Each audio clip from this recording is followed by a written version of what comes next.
Hello friends, আসসালামু আলাইকুম। আশা করি আপনারা সবাই ভালো আছেন। আমিও ভালো আছি।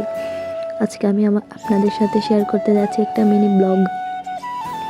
আমি আর আমার ফ্রেন্ড প্রাইভেট শেষ করে একটা রিক্সা নিয়ে নিলাম এবং ফেনী ভিতর বাজার আপনারা সবাই হয়তো চিনেন। ওইখান থেকে কিছু কেনাকাটা করব।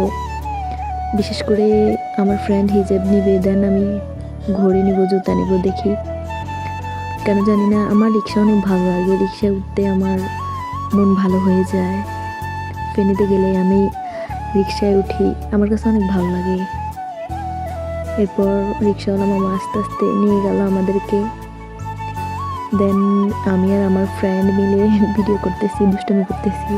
এখানে আমি বলি যে এইরকম কর এরপর চলে গেলাম ভিতরে বাজার। এরপর প্রথমে চলে আসলাম হিজাবের দোকানে, যেহেতু আমরা দুজন মিলে হিজাব নিব। এখানে অনেক কালারফুল এবং অনেক ডিজাইনের হিজাব পাওয়া যায় এবং রিজনেবল প্রাইসে পাওয়া যায়। এরপর বের হয়ে দেখলাম যে অনেক ঝুম বৃষ্টি, আর কিছু নিতে পারলাম না।